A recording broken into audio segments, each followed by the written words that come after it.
हर हर महादेव। नमस्कार मित्रों, स्वागत है आप सभी के अपने इस YouTube चैनल जीवन जीने की कला में।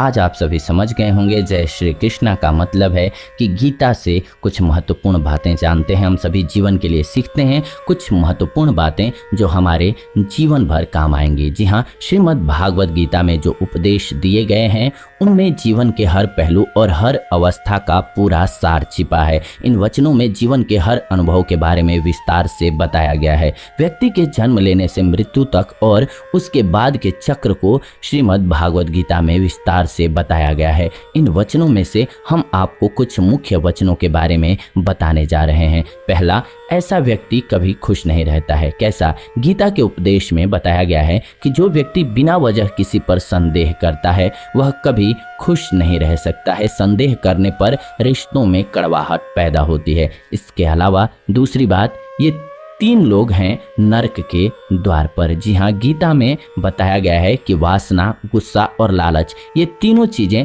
नरक के द्वार हैं। अगर आपको सुखी रहना है तो आपको इन तीनों चीजों से दूर रहना चाहिए। किससे किससे? वासना, गुस्सा और लालच से। अब तीसरा जानते हैं महत्वपूर्ण नियम। कुछ एक बातें होती हैं जिन पर शोक करना व्यर्थ होता है। गीता में कहा गया है कि जो भी जीव जन्म लेता है उसकी मृत्यु भी निश्चित है। इसीलिए जो चीज निश्चित है उसके लिए शोक या पछतावा किस बात का है। बहुत सारे लोगों को देखा होगा आपने, सांसारिक रिश्तों में भी यही होता है।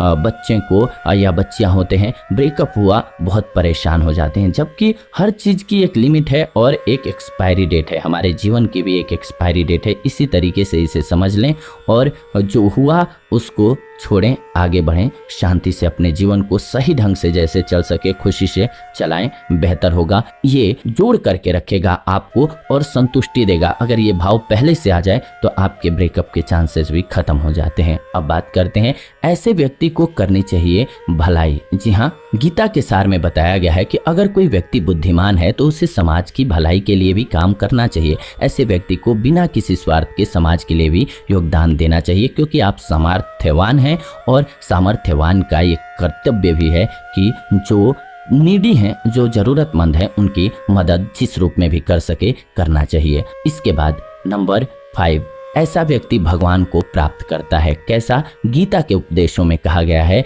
कि जो व्यक्ति भगवान को याद करते हुए मृत्यु को प्राप्त होता है वह सीधा भगवान के धाम को प्राप्त होता है। यानी कि उस समय भी एक बात और इससे समझ में आ जाती है कि आप अपने कष्टों, सांसारिक चीजों में उलझे हुए नहीं हैं, बल्कि अदृश्य शक्ति के आप समागोश में और खुशी की लहर में हैं। अगर आप मृत्यु के समय तक ईश्वर को याद कर रहे हैं, यानी कि आनंद को याद कर रहे हैं, अपने मन को एक जगह पर केंद्रित कर दिए हैं कहीं पर, और आपको संसारिक सुख, परेशानियां, दुख, इन चीज़ों की फिक्र नहीं है, तो इससे अच्छी बात और क्या हो सकती है। आपने अक्सर सुना होगा, बहुत सारे लोग जब गुजर जाते हैं, मृत्यु हो जाती है, तो लोग कहते हैं कि इनकी ये इच्छा थी पूरी नहीं हुई, इनकी ये इच्छा थी पूरी नहीं हुई, बीमारी में मर गए। क्यों? क्योंकि वो बीमार अपने को प्रदर्शित करते रहे या फिर वो बताते रहे कि हमारी ये इच्छा थी, हम पूरा नहीं कर पाए। यानी कि आप कहीं ना कहीं खामी के साथ, कमी के साथ याद करते हुए जा रहे हैं, यानी कि अंत समय में आपका मन कहीं ना कहीं दुखी है। भगवान को कौन अंत समय में याद करेगा?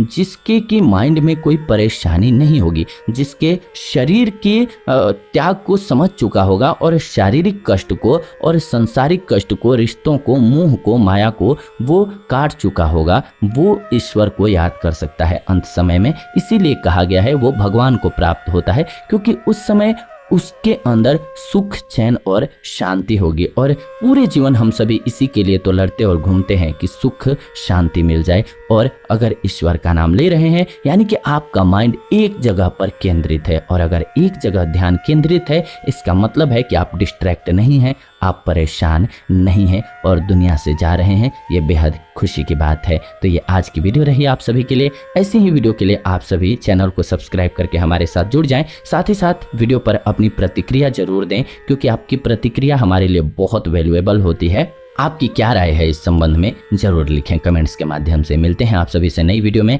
लाइक कीजिए, वीडियो आप सभी को पसंद आया तो शेयर कीजिए उन लोगों के साथ जिनको इसकी ज़रूरत है, और कमेंट कीजिए आपके मन में कुछ भी सवाल हैं तो हम आने वाले दिनों में उन पर भी चर्चा करेंगे। मिलते हैं आप सभी से नई वीडियो में। तब तक आप सभी खुश रहें, आनंदित रहें, प्रेम से बोलें हर हर महादेव।